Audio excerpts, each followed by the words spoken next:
할렐루야. 귀한 예배의 자리에 나오신 성도님들을 환영하고 축복합니다. 이 예배의 자리를 통해서 주님을 찬양하고 하나님의 말씀을 붙들고 뜨겁게 기도함으로 성령 충만함을 받아 돌아가시는 우리 임마누엘 교회 성도님들이 되시기를 소망합니다. 성도 여러분, 우리가 일상에서 생활하거나 직장에서 일할 때 좀 피곤함을 느끼거나 머릿속 생각이 잘 돌아가지 않는 경우가 있습니다. 우리는 이러한 몸 상태를 당이 떨어졌다고 표현을 합니다. 그래서 우리는 이 떨어진 당을 회복하기 위해서 달콤한 과일이나 간식을 먹으면서 우리의 몸을 회복시키고 기분도 전환합니다. 그만큼 이 달콤한 음식들은 우리의 지친 몸을 회복하는 데 아주 중요한 역할을 하고 있습니다. 그런데 성도 여러분, 이 세상에 그 어떠한 것도 비교할 수 없는 달콤하고 맛난 것이 무엇인지 아십니까? 제가 우리 성도님들께서 궁금해하실까봐 준비를 해왔습니다. 그것은 바로 하나님의 말씀입니다. 네, 감사합니다. 시편 119편 103절의 말씀에 이렇게 나와 있습니다. 주의 말씀의 맛이 내게 어찌 그리 단지요 내 입에 꿀보다 더 다니이다. 아멘. 오늘 이 부족한 종을 통해 선포되는 하나님의 말씀이 여러분들의 지친 심령과 육신을 회복시키는 꿀보다 더 단 하나님의 말씀이 되기를 간절히 소망합니다. 성도 여러분, 지난 주일은 부활주일이었습니다. 어려운 시기였음에도 불구하고 우리가 하나님의 성전에서 부활하신 주님을 함께 예배할 수 있었던 것은 모든 것이 다 하나님의 은혜였습니다. 과거처럼 모든 찬양대와 오케스트라가 찬양의 자리에서 주님을 찬양할 수 있었던 것은 아니었지만 각자의 자리에서 주님을 함께 찬양할 수 있었던 것은 매우 감사한 일이었습니다. 그렇게 기쁘고 감사한 주일이었지만 제 마음속 한쪽에는 한 가지 아쉬운 점이 있었습니다. 그것은 바로 죽음의 권세를 이기시고 부활하신 그 주님을 우리가 세상에 나가 알리지 못하였다는 겁니다. 사실 코로나만 없었다면 우리는 부활주일에 삶은 달걀을 들고 나가서 예수님이 부활하셨습니다 라는 그 기쁜 소식을 전하였겠지만 지금 우리가 처한 상황으로 인하여 그렇지 못한 점은 저에게 내심 아쉬움으로 다가왔습니다. 성도 여러분, 우리는 이번 한 주 부활의 언어를 사용하기로 결단을 하였습니다. 그렇다면 성도님들은 세상에 나가 부활의 언어를 사용하시며 부활하신 주님을 전하고 계십니까? 사실 지금 우리가 처한 상황에서 결코 쉬운 결단은 아닌 것 같습니다. 그러나 우리가 오늘 말씀을 통해서 왜 우리가 부활하신 주님을 세상에 나가 전해야 하는지, 그리고 어떻게 우리가 그 부활하신 주님을 담대하게 선포하며 나갈 수 있는지 말씀을 통해서 은혜를 나누어 보도록 하겠습니다. 첫째로 우리는 부활의 증인된 삶을 살아야 합니다. 사도행전 4장 1절에서 3절까지의 말씀을 다 같이 합독하시겠습니다. 시작. 사도들이 백성에게 말할 때에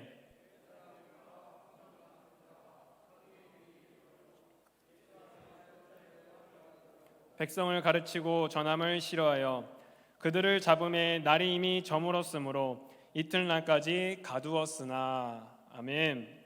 오늘의 본문의 말씀은 예수님의 제자 베드로와 요한이 공회 앞에 서서 유대 종교 지도자들에게 신문을 받는 내용입니다. 그들이 신문을 받았던 이유는 베드로와 요한이 행했던 일 때문이었습니다.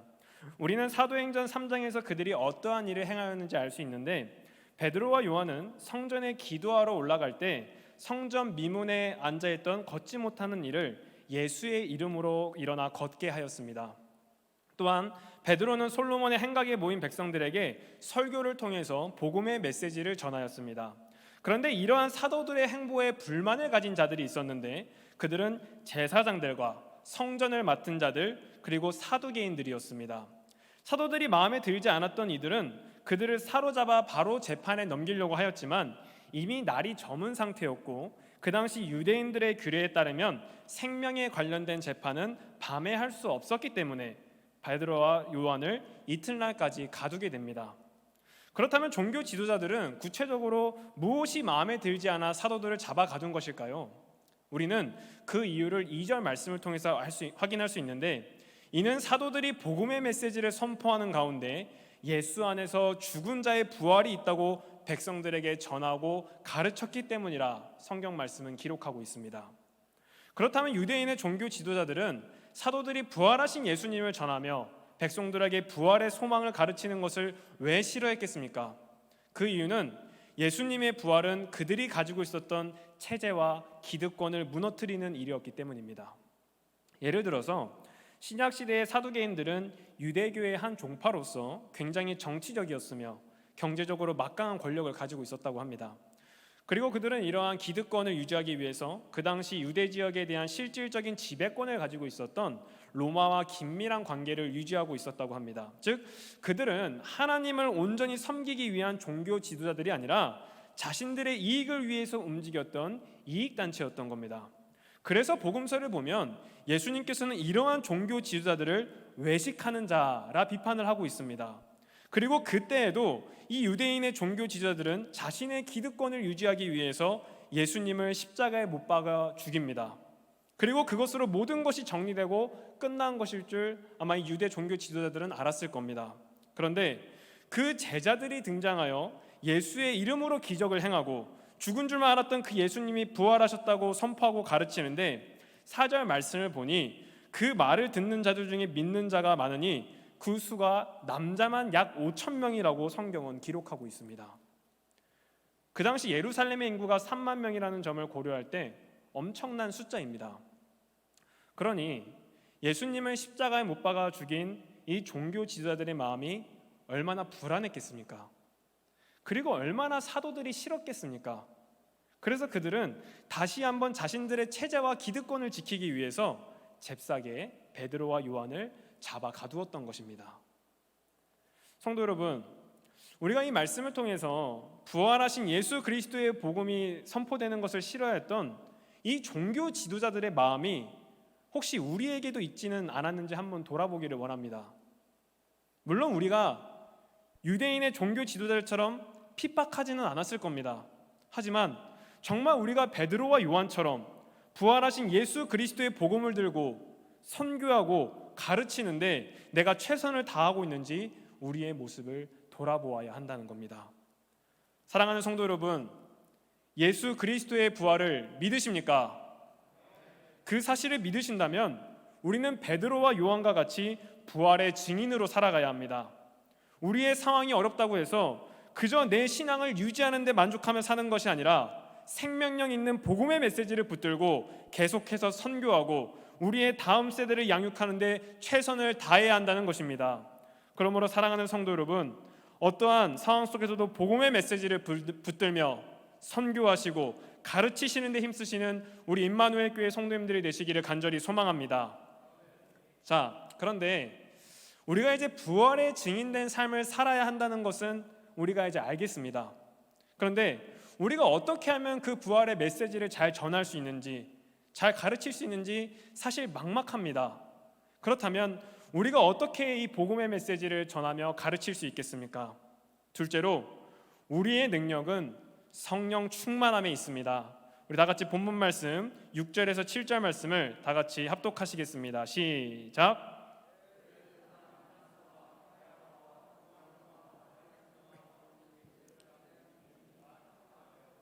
사도들을 가운데 세우고 묻되 너희가 무슨 권세와 누구의 이름으로 이 일을 행하였느냐. 아멘. 이제 유대인의 규례로 인하여 미뤄졌던 공예가 이튿날에 열리게 됩니다. 말씀을 보니 유대인의 저명한 종교 지도자들이 이 공예에 다 참여한 것 같습니다. 6절 말씀에는 구체적인 이름들이 등장을 하는데 특히 대제사장 안나스와 그의 사위였던 가야바는 예수님을 십자가에 못 박는 일에 관여한 사람들입니다. 이들은 지난밤에 가두었던 사도들을 끌고 와 가운데에 세우고 그들을 신문하기 시작합니다. 7절 말씀에 보니 유대인의 종교 지도자들은 사도들에게 다음과 같이 질문합니다. 너희가 무슨 권세와 누구의 이름으로 이 일을 행하느냐? 이러한 질문을 종교 지도자들이 했던 이유는 이 사도들의 행위가 하나님에 의해서가 아님을 밝혀내고 싶었던 겁니다.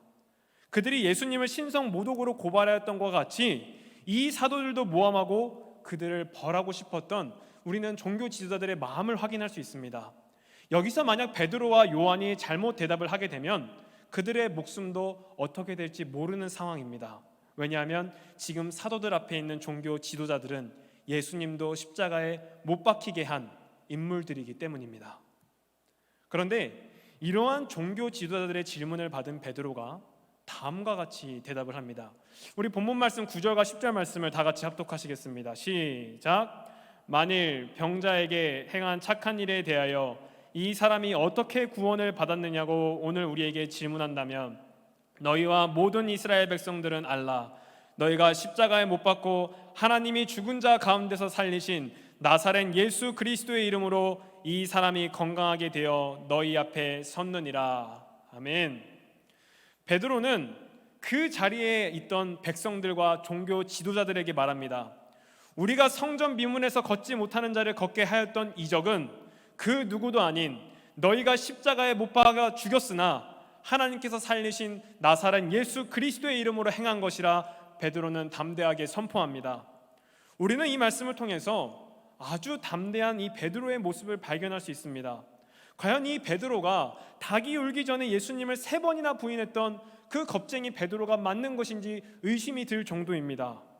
그렇다면 그렇게 겁이 많았던 이 베드로는 자신의 생명이 위험해질 수 있는 이 상황 속에서도 어떻게 담대하게 예수님을 선포할 수 있었겠습니까? 그것은 바로 그가 성령으로 충만하였기 때문입니다. 8절 말씀을 보면 유대 종교 지도자들의 질문을 받은 베드로는 성령이 충만하여 말하기를 시작하였다고 합니다. 성령님께서 베드로 안에서 역사하셨기 때문에 그가 자신의 목숨이 위험한 상황 속에서도 담대하게 예수님의 이름을 선포할 수 있었던 겁니다. 사랑하는 성도 여러분, 우리가 부활의 증인으로서 살기 위해서는 우리에게 능력이 필요합니다. 그런데 그 능력은 우리의 노력으로 얻을 수 있는 것이 아니라 바로 성령 하나님께서 우리 안에 역사하셔서 우리가 성령 충만함을 받았을 때에 얻게 되는 것임을 믿으시기 바랍니다. 그러므로 우리가 부활의 증인된 삶을 살기 위해서는 늘 성령 하나님의 도우심을 간구하며 살아야 합니다.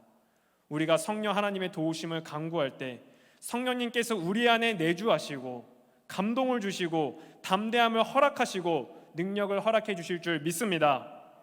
그리고 성령 하나님께서 우리와 동행하시고 능력을 주시는데 우리가 무엇을 두려워하겠습니까? 그리고 우리가 무엇을 염려하겠습니까? 그러므로 사랑하는 성도 여러분, 예배의 자리를 통해서 성령의 충만함을 받으시고 부활하신 주님을 담대히 전하시는 우리 임마누엘 교회 성도님들이 되시기를 간절히 소망합니다. 자, 마지막으로 우리가 왜 성령의 충만함을 받아 부활의 증인이 되는 삶을 살아야 하는지 그 이유에 대해서 은혜를 나누고자 합니다.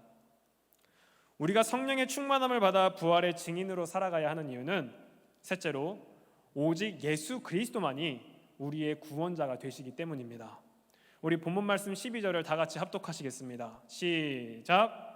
다른 이로서는 구원을 받을 수 없나니 천하 사람 중에 구원을 받을 만한 다른 이름을 우리에게 주신 일이 없음이라 하였더라. 아멘. 백성들과 유대 지도자들 앞에서 담대하게 예수님의 이름을 언급한 베드로는 12절 말씀에서 이 세상을 구원하시는 분은 오직 예수 그리스도밖에 없다는 사실을 선포하고 있습니다.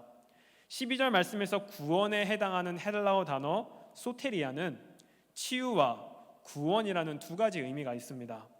여기서 치유라는 것은 육체의 회복을 뜻하는 것이며 구원이라는 것은 우리의 영혼의 구원을 의미하는데, 정리하자면 베드로가 고백한 예수님은 우리의 육신의 문제와 영혼의 문제를 해결해 주시는 진정한 구원자라는 것을 이 베드로가 고백하고 있는 겁니다. 그래서 베드로가 예수 그리스도의 이름으로 행하였을 때 성전 미문에서 걷지 못해 앉아있던 자가 다시 걷게 된 것이고, 그 영혼도 예수의 이름으로 말미암아 구원을 받을 수 있게 되었던 것입니다. 성도 여러분, 예수님은 결코 우리의 삶과 동떨어져서 우리를 구원하시는 분이 아님을 기억하시기 바랍니다. 예수님은 우리가 직면하고 있는 삶의 문제를 해결해 주시는 분이며 우리의 영혼까지도 책임져 주시는 유일한 우리의 구세주입니다. 우리가 해결할 수 없는 문제를 해결해 주시는 분이 바로 예수님이라는 겁니다. 혹시 이 자리 가운데 여러 가지 문제로 인하여 고뇌하시고 낙담하시는 성도님들이 계십니까? 그렇다면 부활하신 예수 그리스도를 붙잡으시기 바랍니다. 그분이 진리요 정답입니다. 우리가 부활하신 예수 그리스도를 붙잡으며 나아갈 때 우리가 예수의 이름으로 회복하고 우리가 예수의 이름으로 구원을 얻게 될 줄 믿습니다. 아멘. 오늘 우리는 말씀을 통해서 부활하신 주님을 믿는 우리가 어떻게 살아야 하는지 나누었습니다. 부활하신 주님을 믿음으로 고백하는 우리는 이 세상 속에서 부활의 증인으로 살아야 합니다. 왜냐하면 부활하신 예수 그리스도가 복음이며 그 안에 진정한 생명이 있으며 그의 이름으로 우리가 구원을 얻기 때문입니다. 물론 우리가 세상의 핍박과 손가락질이 두려울 수 있습니다. 지금 이 시기에 무슨 선교냐?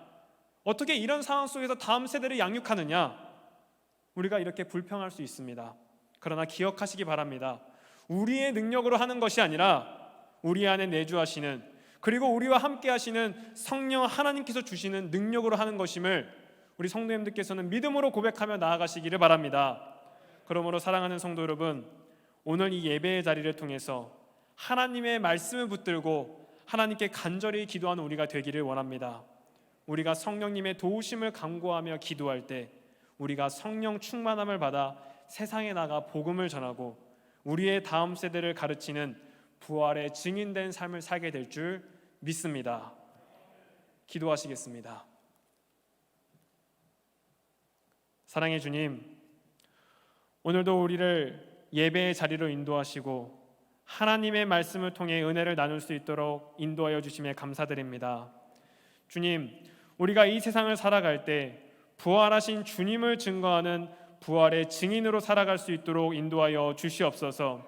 우리의 능력이 아니라 성령 충만함을 받아 담대하게 복음의 메시지를 선포하고 우리의 다음 세대를 영적으로 양육할 수 있도록 주여 인도하여 주시옵소서. 특별히 이번 주 결단을 기억하여 부활의 언어를 사용하며 부활하신 주님을 전하며 나가는 우리 임마누엘 교회 성도님들이 될 수 있도록 주여 인도하여 주시옵소서. 감사드리오며 예수 그리스도의 이름으로 기도드렸습니다. 아멘. 하늘에 계신 우리 아버지여, 이름이 거룩히 여김을 받으시오며 나라의 임하옵시며 뜻이 하늘에서 이루어진 것 같이 땅에서도 이루어지이다. 오늘날 우리에게 일용할 양식을 주옵시고 우리가 우리에게 죄 지은 자를 사하여 준 것 같이 우리의 죄를 사하여 주옵시고 우리를 시험에 들게 하지 마옵시고 다만 악에서 구하옵소서. 대개의 나라와 권세와 영광이 아버지께 영원히 있사옵나이다. 아멘.